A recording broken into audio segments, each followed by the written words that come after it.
Hi, Dr. Myers. Thank you so much for joining us on MD Newsline. Can you please introduce yourself to our audience? Sure. My name is Dr. Alyson K. Myers. I am at Montefiore in the Bronx. I'm the Associate Chair for Faculty Mentoring and Community Engagement, as well as a Professor of Medicine, and I'm an endocrinologist by trade.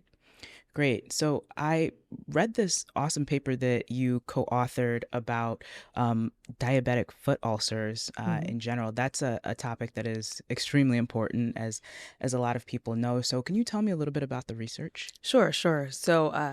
I was fortunate enough to get grant funding through the American Diabetes Association and from our Center from Diabetes Translational Research at Einstein to look further into diabetic foot ulcers and how they're impacting our health system.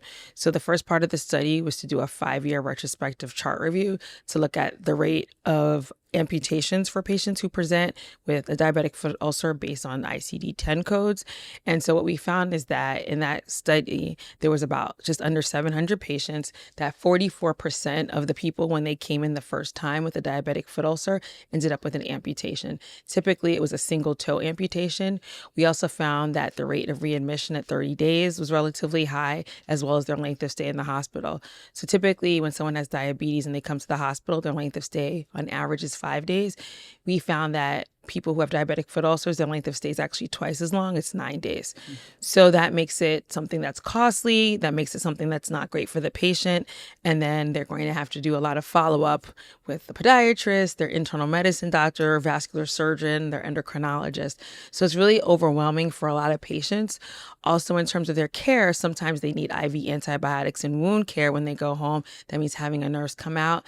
And for people who have jobs where they're on their feet a lot, they're also told to not bear weight. So that also can further complicate things. So we just wanted to get a feel of how big of a problem is this, Mhm. and then try to come up with solutions of how to alleviate this problem. So this 44% amputation risk, how does that compare to other rates at other medical institutions or even globally?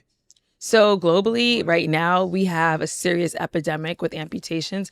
In fact, diabetes is the leading cause of lower extremity amputation worldwide, as well as in the United States. So this is par for the course.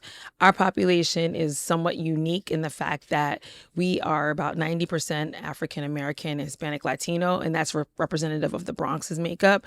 Also, majority of the patients in our sample were low socioeconomic status, and majority also had a high school diploma or less.